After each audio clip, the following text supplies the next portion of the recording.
الاتحاد العالمي لعلماء المسلمين، الراجل البخ اللي بيطلع كل شويه يطلع حاجات ده، وان السلطات المصريه عايزاه، فالسلطات القطريه امرت بتسليمه لمصر. طبعا دي مجرد اخبار غير مؤكده حتى الان على الاطلاق، بس هي انتشرت والتعليقات بتاعتها انتشرت واللي مؤكد في كل الموضوع ده حاجه واحده بس، موقف يوسف القرضاوي. متحدث باسم يوسف القرضاوي خرج، اللي هو عصام تليمه. عصام تليمه خارج يقول ايه؟ بيعمل بقى تويتات وبيتكلم ويعلق. قال لك تسليم مين يا بتوع التسليم؟ انتوا بتتكلموا عن مواطن قطري، خدوا بالكم بقى. دلوقتي زمان كانت مصر، هو عمله في مصر بتاع النهارده بقى، وبقى لها النغمه دي شغاله بقى 3 4 اشهر من ساعه ما حس بالقلق تجاه الاخوان. انتوا بتتكلموا على مواطن قطري من الستينات. يعني هذا الرجل وابنه عبد الرحمن يوسف القرضاوي وابنائه كلهم اللي اتولدوا وكل الناس دي كلها يحملون الجنسيه القطريه، كل الناس دي قطريين، كلهم قطريين.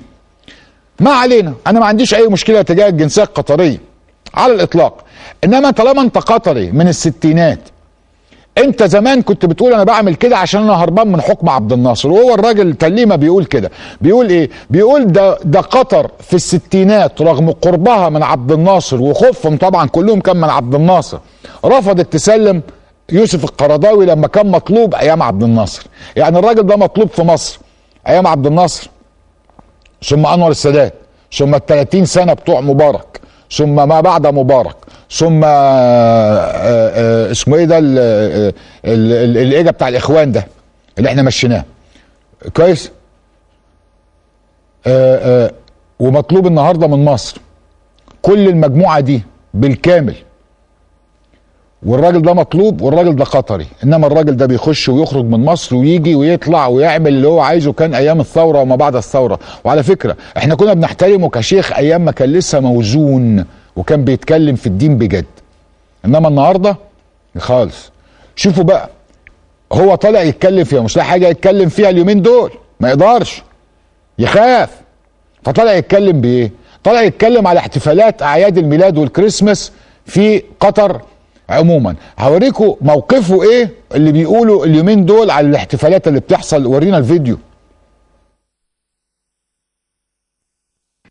كان عيد الأضحى قريبا مر بنا، المسلمين يسموه العيد الكبير، ولم نرى مظاهر لهذا العيد في محلات المسلمين. نرى مظاهر تذكر، مظاهر بسيطة، ولكن انظروا الآن ولا زال احنا لسه امامنا اكثر من اسبوعين حتى ياتي عيد الميلاد، وعيد الميلاد مختلفين فيه، ويوم 25 ولا يوم 7 ولا يوم 7 يناير، ولا مختلفين فيه المسيحيين، والبلاد تحتفل.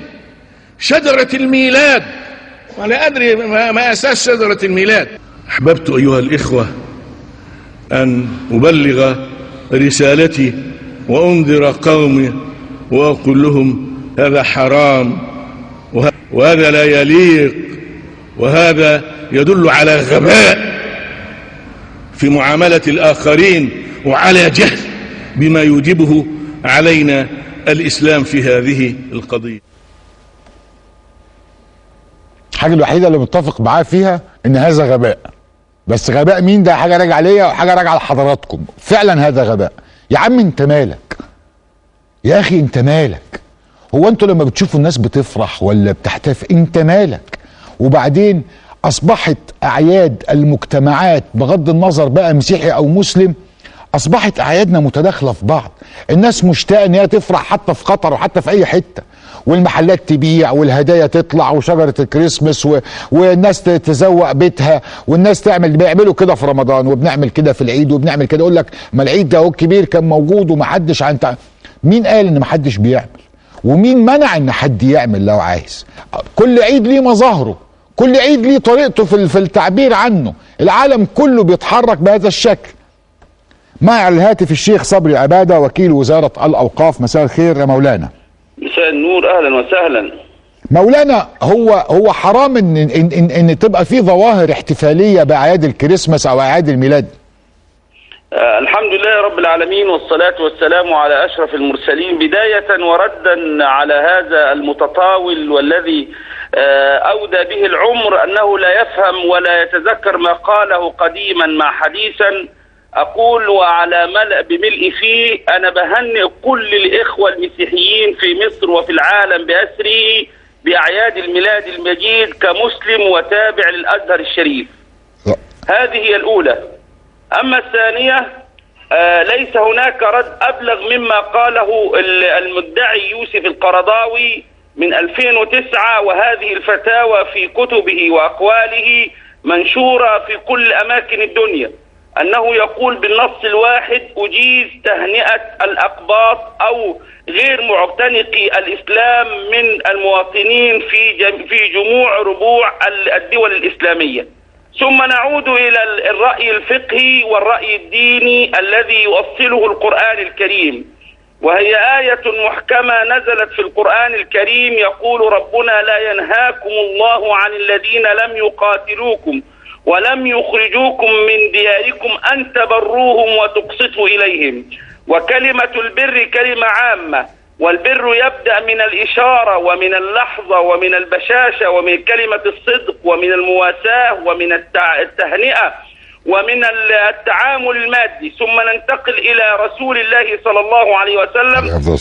وأقول لهؤلاء المتطاولين: عودوا لعقولكم مرة أخرى ورشدكم الإسلام واضح وبين، نقولها كلما تكلمنا عن حسن التعامل مع الآخرين، أنه مات صلى الله عليه وسلم ودرعه مرهون عند يهودي، ونقولها للدنيا بأسرها أنه مات على أثر الأكل التي أكلها عند اليهودية التي سمت الكتف لرسول الله، أي أن رسول الله صلى الله عليه وسلم كان يتعامل مع المجتمعات النصرانية واليهودية والمشركة والمجوسية التعامل المادي والتعامل الدنيوي، بعيدا عن النزعة الانتقامية التي صورها هؤلاء للدنيا أن الإسلام دين انتقام ودين إرهاب.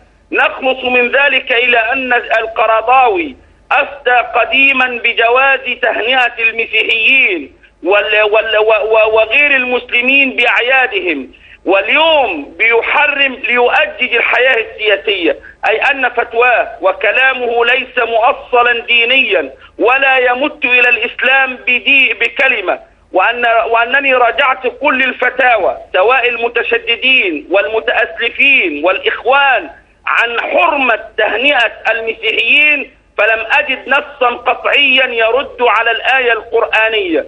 وأنا أناشد من خلالك يا أستاذ محمد إلى هؤلاء: هل تستطيعون أن تأتوا بنص قرآني أو فتوى دينية مؤصلة من حدث لرسول الله أو فعل لحبيب الله يحرم هذا العمل؟ أما وأنكم خبتم ولم تجدوا إلا الضغينة والحقد الأعمى الذي يعمي الأبصار عن فهم الإسلام الصحيح الذي تعايش له 1400 عام، يصدر للدنيا بأسرها السماحة واليسر. ونحن في هذا العام مناسبة طيبة تجمع ميلاد حبيب الله صلى الله عليه وسلم وسيدنا عيسى صلى الله عليه وسلم، ونقول للدنيا: محمد وعيسى دعاة إسلام، كفاكم إراقة الدماء. وأهنئ كل الإخوة المسيحيين وأدعو المصريين جميعا أن يشاركوا المسيحيين وأن يهنئوهم، وأدعو المسيحيين أن يشاركوا المسلمين في أعيادهم بميلاد رسول الله، لنخرج بكلمة واحدة: الدين لله والوطن للجميع. الشيخ صبري عبادة وكيل وزارة الأوقاف، بشكر حضرتك شكرا جزيلا على هذه المداخلة اللي واضحة. أنا ما رضيتش أفتح بقي ولا أتكلم أهو، يعني مرجعية تانية أكتر من كده أجيب له إيه بقى يرد عليه، وأنا بضم صوتي إلى الجميع، وبضم صوتي للأزهريين، وبضم صوتي للأوقاف، وبضم صوتي لكل المصريين، كل المصريين، كل سنة وإحنا كلنا طيبين، كلنا وبخير وبسلام وبمحبة. هو